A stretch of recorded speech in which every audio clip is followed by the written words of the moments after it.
ഞാൻ അമ്മയോട് സഹോദരനോട് പറഞ്ഞ് ഞാൻ ഇവിടുന്ന് പോവുക. കാരണം എനിക്ക് ഇതിനെ തരണം ചെയ്യാനുള്ള കപ്പാസിറ്റി എനിക്കില്ല. നിങ്ങളെ ഇഷ്ടത്തിന് ആയിക്കോ, ഞാൻ നാട് വിട്ട് പോവുകയാണെന്ന് പറഞ്ഞു. അന്ന് രാത്രി ഞാൻ തീരുമാനിച്ചു, ഈ ദേശം വിട്ട് എനിക്ക് പോകണം. ഞാൻ എൻ്റെ ഡ്രസ്സെല്ലാം റെഡിയാക്കി, ആരോടൊന്നും പറഞ്ഞില്ല. ഞാൻ അന്ന് രാത്രി കിടക്കുക.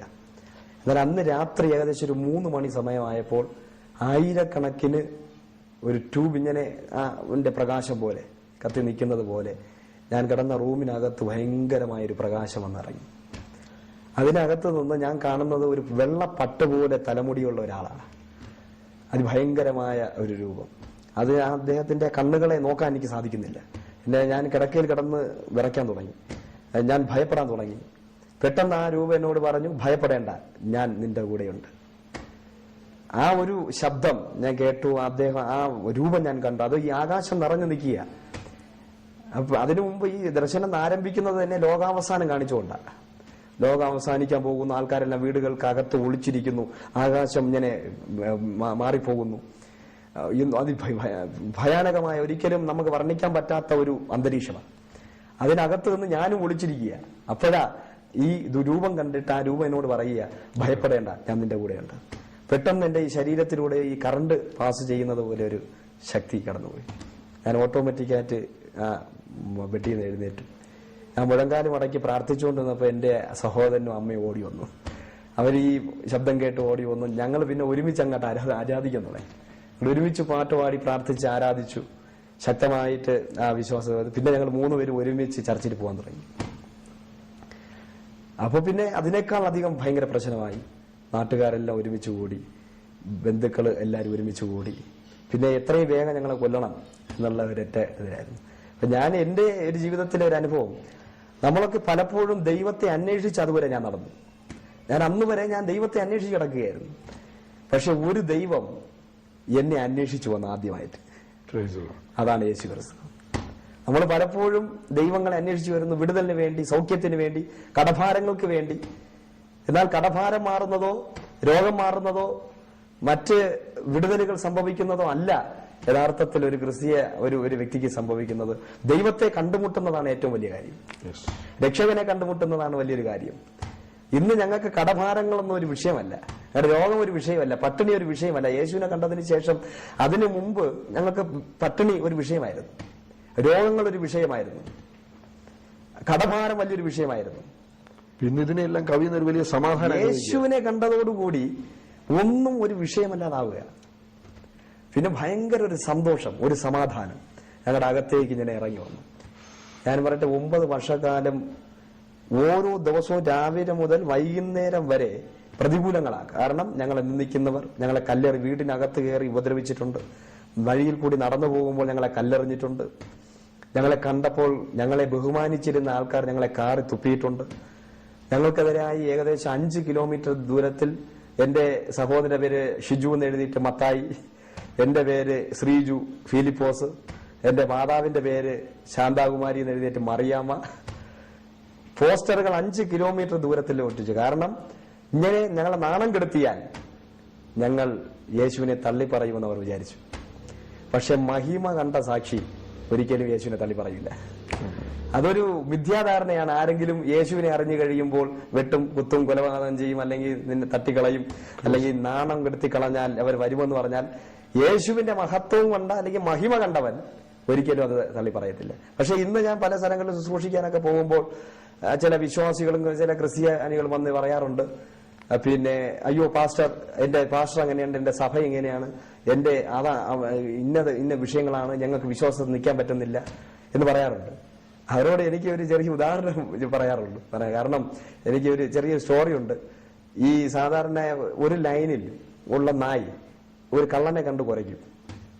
അത് സെക്കൻഡ് ക്രോസിലുള്ള നായും ഈ നായി കുരയ്ക്കുന്നത് കേട്ട് അടുത്ത ക്രോസിലുള്ള നായും കുരയ്ക്കും. അപ്പൊ കേട്ട് കുരയ്ക്കുന്ന കുറെ നായ്കൾ ഈ second cross, third cross, fifth cross ഇങ്ങനെ കുരച്ചുകൊണ്ടിരിക്കും. കുരച്ച് അവസാനം ഈ കണ്ട നായി കുരയിൽ നിർത്തത്തില്ല, ഈ കേട്ട് കുരച്ച നായ എല്ലാം ഈ കുരയെ അങ്ങ് നിർത്തും. അപ്പൊ യേശുവിനെ കണ്ടാണ് നമ്മൾ കുരയ്ക്കുന്നതെങ്കിൽ ഒരിക്കലും നമ്മൾ ഈ കുര നിർത്തത്തില്ല.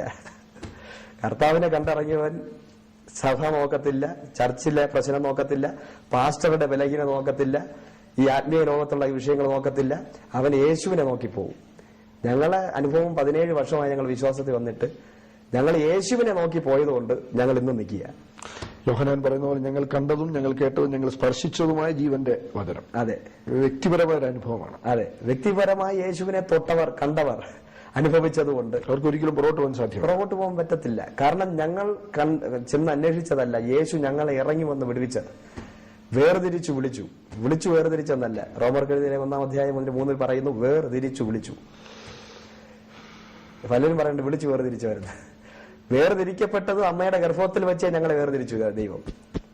വിളി വന്നത് 93 ഉള്ളൂ. അപ്പോഴാണ് ഞങ്ങൾ അറിഞ്ഞത്.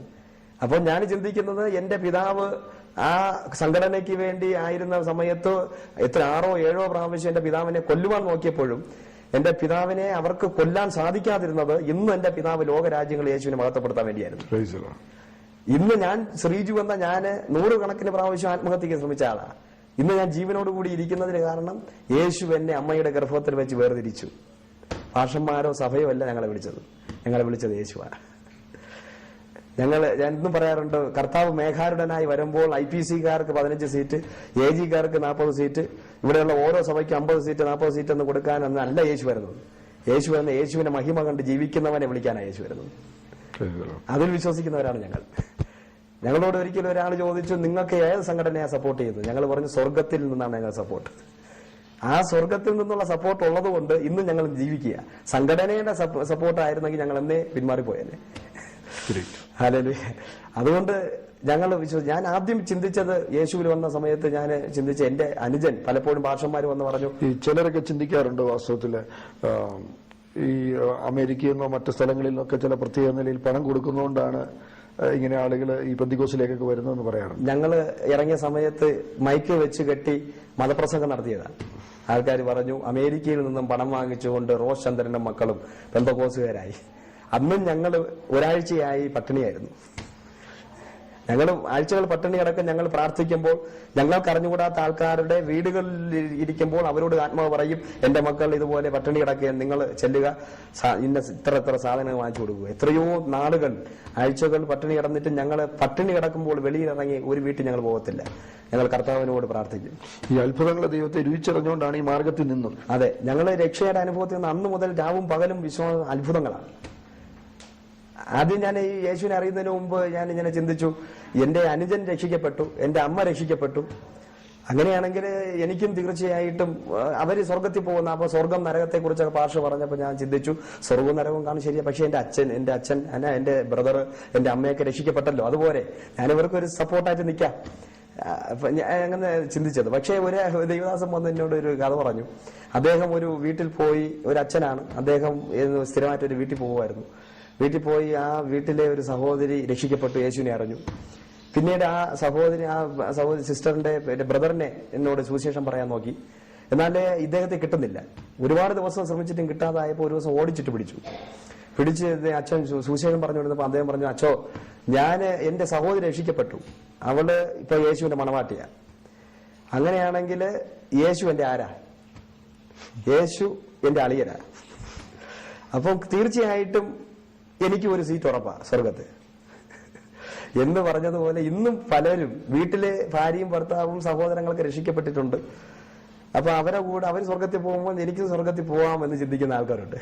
അതുപോലെ ചിന്തിച്ചിരുന്ന ഒരാളാണ് ഞാൻ. വാസ്തവത്തിൽ വേദപുസ്തകം പഠിപ്പിക്കുന്ന രക്ഷ വ്യക്തിപര പേഴ്സണലായിട്ട് നമ്മൾ രക്ഷിക്കപ്പെടുക, യേശുവിനെ രക്ഷകനായി സ്വീകരിക്കണം. അതെ, തീർച്ചയായിട്ടും ഇത് കണ്ടുകൊണ്ടിരിക്കുന്ന ആരാണെങ്കിലും രക്ഷിക്കപ്പെടാത്ത വ്യക്തിപരമായി യേശുവിനെ അറിയാതിരിക്കുന്ന ഒരു വ്യക്തിയാണെങ്കിൽ, നിന്റെ വീട്ടിനകത്ത് ഒരു പക്ഷേ യേശുവിനെ അറിഞ്ഞ അച്ഛനോ അമ്മയോ സഹോദരങ്ങളോ യേശുവിനെ അറിഞ്ഞ് പിന്നെ വിശ്വാസം ജീവിക്കുന്നതായിരിക്കാം. പക്ഷെ നീ ഇതുവരെ യേശുവിനെ അറിഞ്ഞിട്ടില്ലെങ്കിൽ ഒരിക്കലും ഒരു അച്ഛന്റെ റെക്കമെൻഡേഷനോ പാസ്റ്റർ റെക്കമെൻഡേഷനോ പിന്നെ അച്ഛന്റെ അമ്മയുടെ വേറെ രക്ഷിക്കപ്പെട്ടവരുടെ റെക്കമെൻഡേഷൻ ലെറ്റർ കൊണ്ട് സ്വർഗത്തിൽ പോകാൻ പറ്റത്തില്ല. സ്വർഗത്തിൽ പോകണമെങ്കിൽ പേഴ്സണലായിട്ട് യേശുവിനെ അറിഞ്ഞിരിക്കണം, ആ രക്ഷകനെ യേശുവിനെ സ്വീകരിച്ചിരിക്കണം. ഞങ്ങളുടെ ഭവനത്തിൽ നിന്ന് യേശുവിനെ രക്ഷകനായി ഞങ്ങൾ